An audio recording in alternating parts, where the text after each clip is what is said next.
I detest weekends because, despite the fact that my home should be a safe refuge, they always appear to be nightmares come true. After a long wait, I finally achieved my dream of having my own house.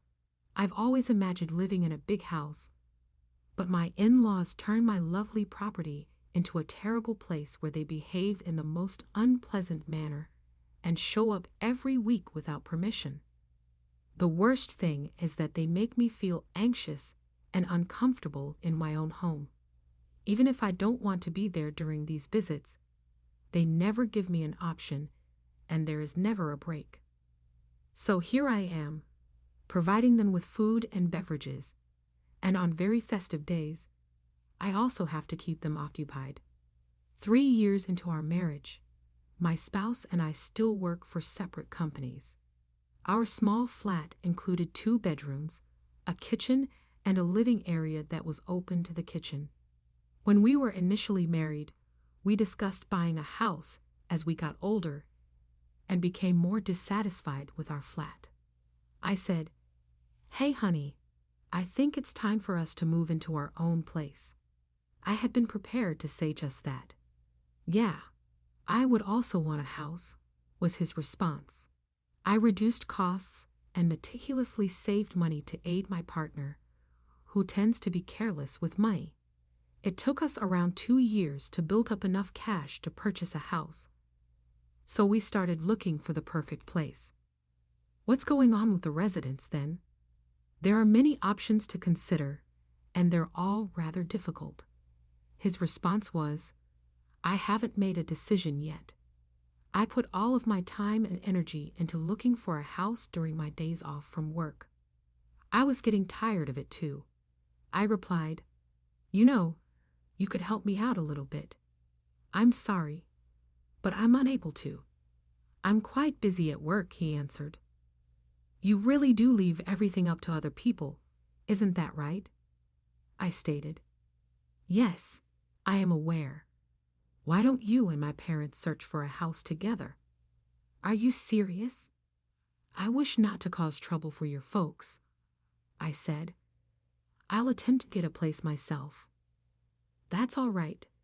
It will benefit them just as much as it will benefit you since they are already invested," he added. "What connection do they have to our home purchase?" I asked, confused.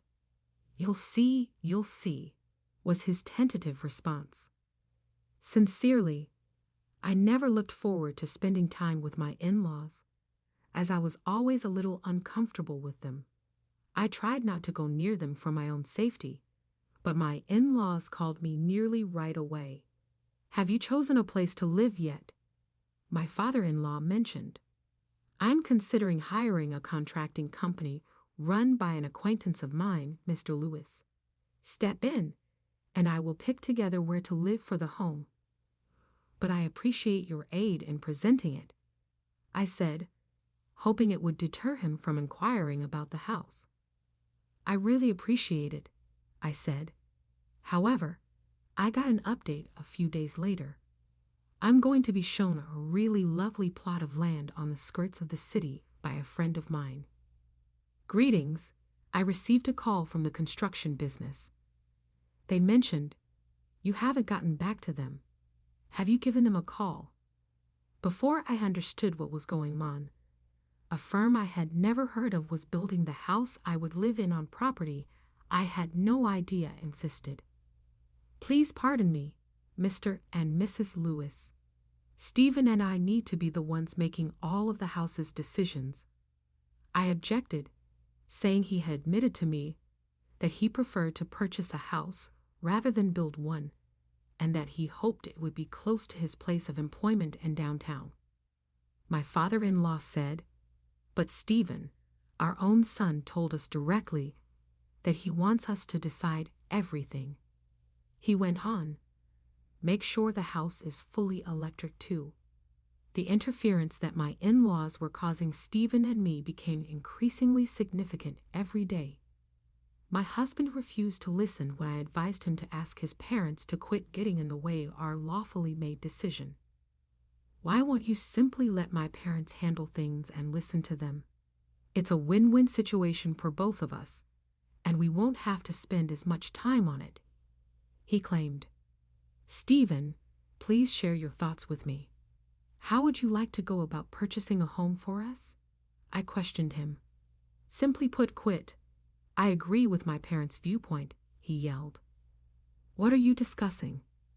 "They want to turn the area we set aside for a garage into a flower and vegetable garden.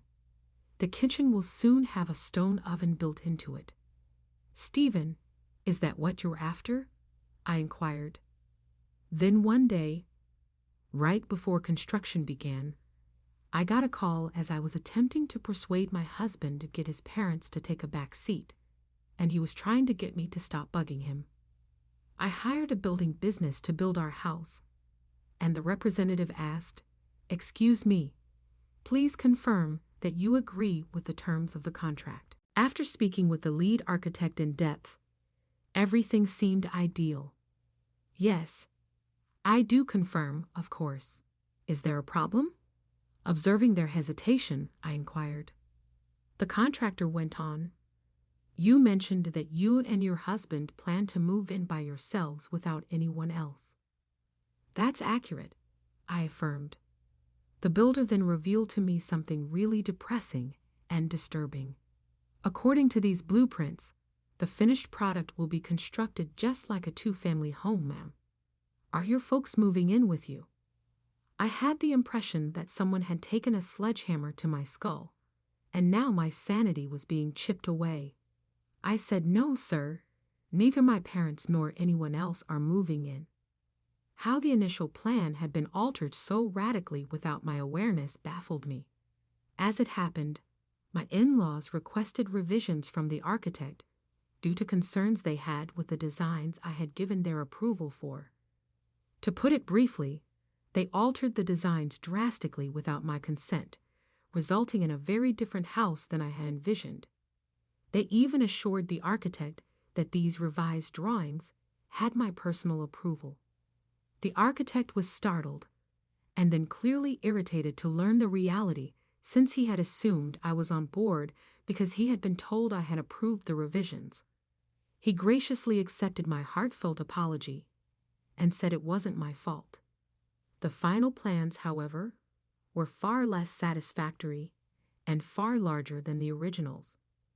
Worse, my in-laws also decided to plant a vegetable garden in the area that was supposed to be the garage. Then the architect said to me, "Are you sure you want the construction to proceed according to these blueprints, ma'am?" with a tone that suggested he was being chilly. It was painful how unpleasant this scenario was. A postcard informing me of the delivery of furnishings for the interior of the house arrived a few days later. The issue was that I couldn't remember ordering such furniture and that it was paid for upon delivery.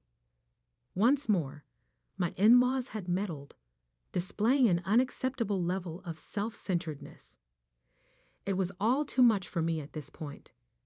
I was becoming impatient and knew that talking to Stephen wouldn't solve anything, so I made the decision to speak with my in-laws face to face. Yes, I was combative, but who was I to blame? "Please, Mr. and Mrs. Lewis, quit working behind my back. I presently have no plans for the house." They said, "Oh, what's wrong with us getting you some ideas to improve the house? It's our residence. Do you not believe that we need to have a voice over what is included in our residence?" Then it hit me like a ton of bricks, the truth. I was terrified.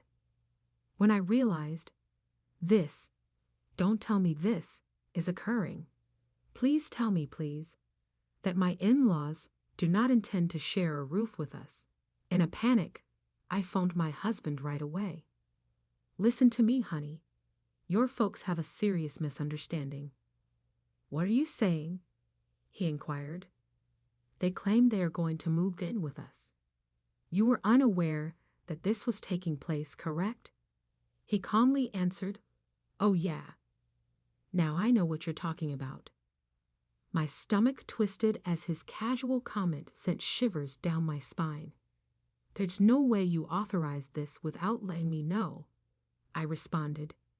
Taking a big breath, he replied, I thought that it may be more advantageous for us all to be clear. Stephen, I never heard you mention that your parents would move in with us. All right, that was just you. Is that not sufficient? Naturally, it isn't. The news is awful. I hope you will think again about this proposal since I truly don't like it at all. Watch what you say, please. These people are my parents. Why are they considered so bad? They can't really bother you that much, in my opinion. What is the issue with this concept? My spouse didn't appear to think that having his parents live with us would cause any problems. Rather, he started berating me for being so against the plan. Ashley, you are my wife. Why are you unable to get along with the parents of your husband? Because they altered our house's plans without my consent, I shot back. Well, I suppose the modifications were a little excessive, but they're ancient. Give them a break for being obtrusive and intrusive. All they're attempting is to be kind and supportive. There's no doubt about that, Stephen. Your parents and I don't have a trustworthy connection since they consistently act in ways that undermine my confidence. Ashley, you're going to need to start earning that trust shortly. This is about the present, not the future. Most individuals are unable to coexist with someone they don't trust. It's not possible, psychologically. I retorted, Oh, you're such a bundle of nerves. You're aware of that. Okay, then. I'm canceling the construction because this is how things are going to be. And I don't have any other way to make you understand. You should give up on finding a home. Wait a minute. Are you serious? Stephen's parents' idea to move in with us was finally put to rest and would never be brought up again because of my strong objections. But ever since, I've been unable to get rid of my anguish about my spouse. This felt reciprocal because he also seemed to be getting increasingly irritated with me. In spite of all this bad vibe, the house was finished, and we were formally settled into our new residence. I was prepared to live out my days in this home, collaborating with my spouse to fortify our familial ties. I felt really good and hopeful about the future. For the first time in a long time, I was taking a break on moving day, having finished unpacking a lot of my belongings when Stephen came up to me and asked to speak. Since we moved into our own house, I've become more conscious of my responsibilities as the family's head, he remarked. Is that true? I answered. I want you to become aware of the same things, to carry out your responsibilities as my wife, as your spouse. To be honest, that seems a little over the top. Please, Ashley, get real. I'm not making this up. I want you to know what your responsibility is in this house. My husband's haughty posture as he leaned against the tall kitchen counter with his arms crossed and his brows furrowed made me feel a little uncomfortable. I was uncomfortable, but I saw it as a positive that he was now accepting some responsibility. I nodded and responded, Yes, I understand, acknowledging that I should follow suit. However, I was unaware that I would come to regret this choice greatly. My hubby contacted me on the way home that weekend. Tomorrow, I'm inviting a large group of coworkers. Could you please begin preparing the party supplies? How come tomorrow? It's just too sudden, so I can't do it, I answered. Well, please, Ashley, the celebration is tomorrow. So what? I can't do everything so quickly. You should have informed me earlier, I said. However, I have an appointment at a hair salon tomorrow. Oh, please, give up whining. Which is more essential, your husband's party for his trustworthy coworkers, or an appointment at the beauty shop that is usually, at best, passable? He kept talking in the same authoritative tone, which was painful. My parents will assist you in getting ready for the celebration as well. remember to give them thanks for their assistance. Make sure they understand how much you value them. Why is he suddenly treating me like a kid? It was our first weekend in our new home since we moved in the following day. I've always liked interior design, especially in a new house. So I was looking forward to organizing the kitchen and living area after my hair appointment. But those plans fell through since now my husband had decided to host a last-minute party, and my in-laws were coming to assist me in getting ready for it. This gave me a horrible feeling. My parents-in-law came in the morning of the party day.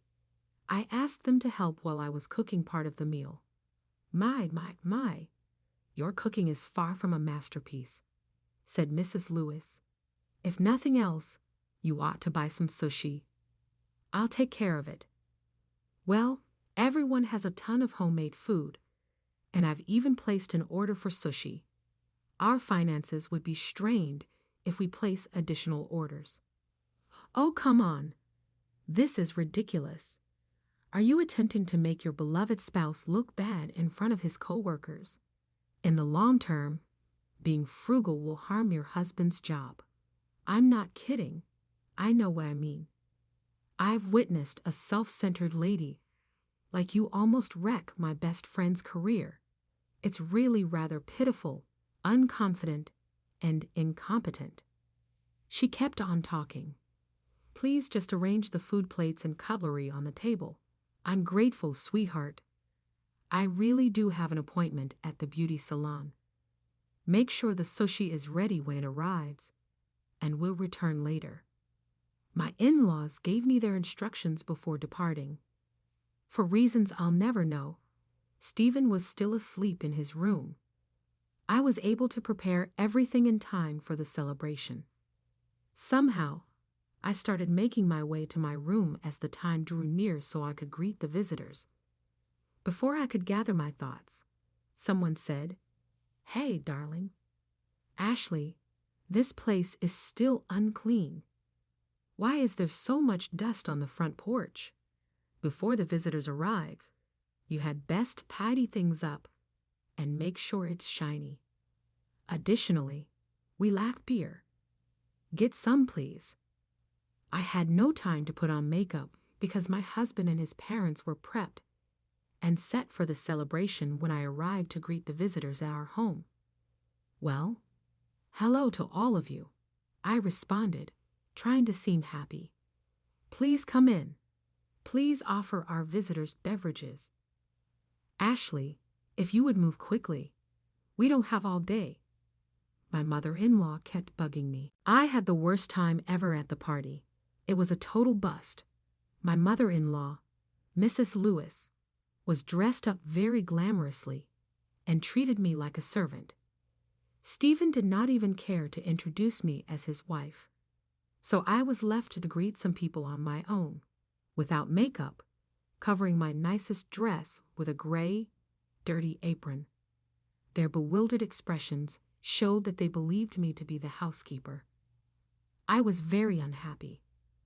My spouse then began hosting additional parties every weekend, each and every weekend. Not one was ever missed by my in-laws without asking my permission. My spouse invited his co-workers, their families, and even a few neighbors and their relatives. My in-laws did not provide any assistance at all, acting instead as though they were the hosts. They only gave me orders, leaving me to handle all of the setup and food and drink serving. My spouse didn't fare much better. By the time the celebration finished late into the night, he was invariably incredibly inebriated and had never even introduced me as his wife. I tried discussing it with my spouse. At first, I pleaded, "Please, please, please. No more weekend parties." "Why not? These celebrations are a hit with everyone. They'd bring such joy and relaxation to everyone," he answered. "On weekdays, I have a full-time job. Getting everything ready for these silly events takes up all of my free time. You're not aware of how draining it is." I said. However, my folks are supporting you, aren't they? Are you really that obstinate that you won't accept their assistance? He shot back. To what extent are they helping? They only appear for a little while before leaving to perform some errands. They don't assist me with greeting visitors or tidying up afterward. They only engage in conversation, eating, and drinking. I noted, you have no right to talk that way about my parents. I'm not going to put up with this rudeness. He replied, you are aware that I am being honest. Do I need to remind you that it was you who opposed having them live with us? My parents had to go a great distance to be with us because of this. You destroyed their dreams of cohabiting with their son and his spouse. Whenever I argued with him or expressed my worries, my tired mind would immediately think, oh great, here we go again. He would constantly take advantage of the situation by reminding me that I had said no to letting my in-laws live with us. I did what you wanted, so now I expect you to keep your end of the bargain, was a standard reply. As the days went by, these weekend gatherings got so bad that I was never able to have a normal day off. I realized then that I hadn't even asked my own folks to come view our new home. Thus, I instructed my spouse, this weekend, don't schedule any parties. My parents are coming over. What are you saying? That isn't going to happen. No. I won't take it. He snapped. Pardon me. By that, do you imply that you reject it? I was shocked. Are you even aware of the significance that has for your spouse? You are my wife, Ashley, and you voluntarily joined my family. You behave as though my parents don't exist. I said, Stephen, you know it's quite an exaggeration. He continued, okay, you can invite them over if you want, but keep in mind that my parents come first. Come on, that's simply unfair. Your folks visit each week. I can't invite my own parents to these gatherings as long as you continue to throw them every weekend. My parents want to spend time with me, their daughter, and you, their sole son-in-law. Yet your parents get to spend so much time with their son. Why is that? I quarreled. I couldn't figure out how I got into this predicament. How much longer would my spouse expect me to make sacrifices?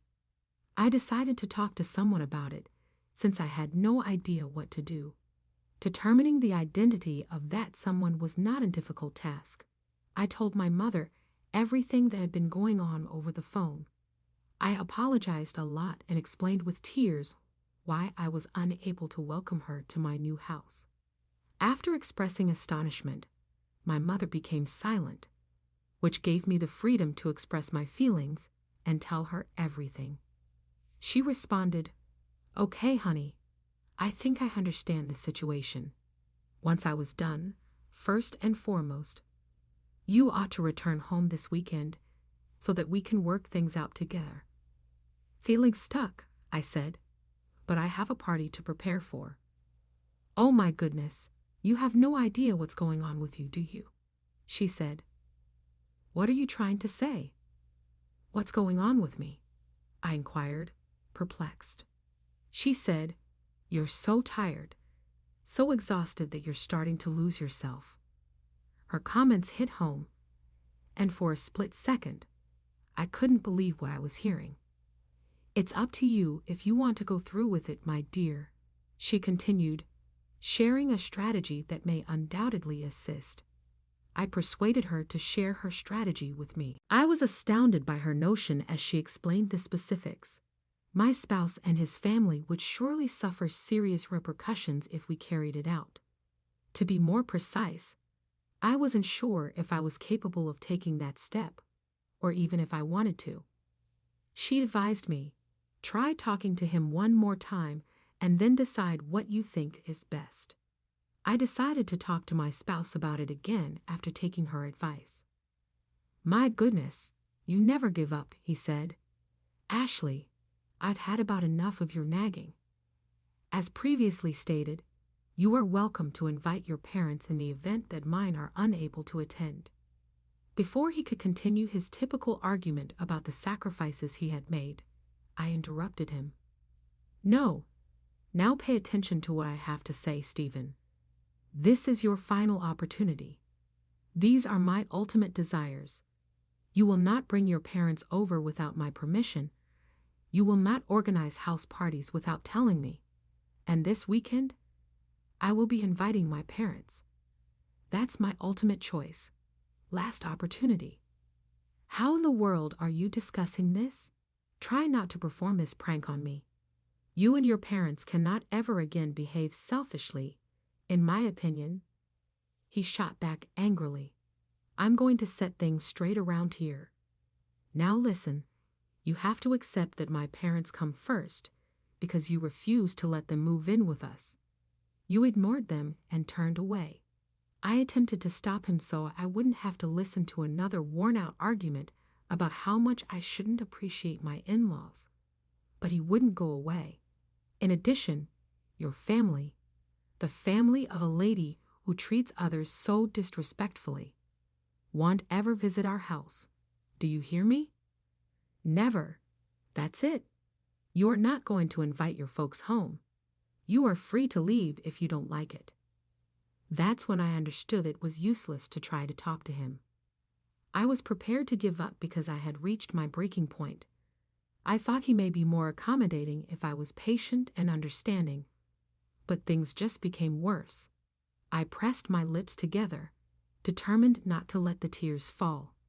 I firmly responded, "All right then, I guess I'm leaving. But be ready, you're going to regret doing this. Think of this as my final caution. I hope you consider your options, and for once decide on something sane." He replied, "I'm going to regret it like crazy. Never again reveal your face here, please." With a snarl, he ordered me to go. I thus packed up and temporarily moved in with my parents. As time went on, my mental and physical strength started to slowly come back. My spouse had clearly twisted me to the point that I felt obligated to obey him at all times. I realized that his main worry was not our family or myself, but rather his own conceit. His new life and home were being used for his own selfish purposes. I was determined to make a difference, so I chose to carry out my mother's plan, knowing that it would save my life, and tell Stephen the truth. After staying with my folks for a few weeks, I felt much better. My desire to go back to work was sparked by the fact that my employment was conveniently located near their house. Even though I was happy and had a healthy life, Stephen continued to reach out to me. His emails started out as patronizing notes about maybe forgiving me, but soon they veered into gripes about the impending party at home. The last party we organized was canceled, and it was entirely your fault. At work, you're destroying my reputation. What is the purpose of your actions? Give it up, Ashley, he yelled. Get your ass back here and fulfill your wifely duties. At the end of the month, Stephen was planning a big party that would perhaps impress key figures in his workplace and get him promoted. I got all dolled up for the celebration and made my way back with my folks to attend. I noticed Stephen and my in-laws greeting the guests, laying out the prepared food, and pouring beverages. As soon as we arrived among the guests, I recognized a few of his co-workers and his supervisor, so I approached to say hello. Greetings to everybody. If I may say so, madam. That outfit looks amazing on you. Undoubtedly, a spectacle, a man said. I'm grateful, Mr. Robert. You've never spoken anything so kind to me as that. Mr. Lewis and Mrs. Lewis both quickly realized to whom he was speaking. They had a complete change in attitude the instant they spotted me. They started grumbling right away, and their comments were not kind at all. What are you doing? Start working now. What is the purpose of your attire? Which type of spouse are you? Where have you been? My in-laws then made an attempt to take my dress hem. My mother intervened and smacked their hands away just as they were about to touch the ground. Please don't touch the dress I design with your greasy hands. What are you saying? My son is married to that woman, my mother-in-law said. Mom, stay out of this. Instead of calling me by my own name, my mother boldly addressed my in-laws by referring to me as her daughter-in-law. My husband's face became darker as the fight between my mother and my in-laws grew more heated. Wait, are you saying that's your daughter? You are the one hosting the taste party? Then could you take me on a tour? Oh yes, I almost forgot. Weren't you the one who said you'd never let the family of such a disgraceful wife step foot on your property? My mother reminded him. The hue of my husband's face alternated between red and white, sometimes appearing in both at once. He resembled a candy cane that was throbbing. My parents were, in fact, the true honorees at the celebration. They are senior executives at a large textile conglomerate, and this year, Stephen's company's main tactic was to collaborate with a well-known design department run by my mother. I continued unaware of her actual nature. My husband had invited the supervisor to one of his extravagant parties in an attempt to impress her. My spouse seemed to have forgotten that he even met her when I asked for her blessing for our marriage. However, I've seen that he forgets things easily. Excuse me, how did your daughter end up behaving like that? My mother-in-law said. Is it really that important? Go to work in the kitchen, and you had best bring those old gas bags with you. My husband shouted, Cease, cease.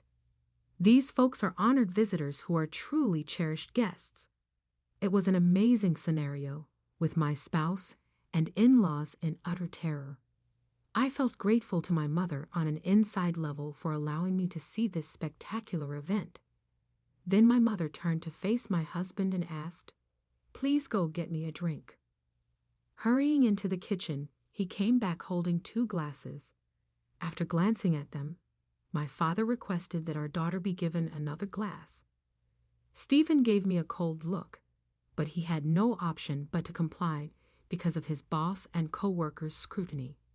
He lumbered back to the kitchen and returned with another glass, which I received with a courteous gesture and a sneer at my in-laws.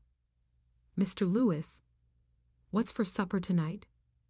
Would you kindly grab me a plate? Yes, ma'am, without a doubt, he replied. I want to take a seat. Can you locate a chair for me? Is this the only food you have available? It doesn't seem sufficient, my mother remarked. Oh, really? We don't think so, ma'am, they replied.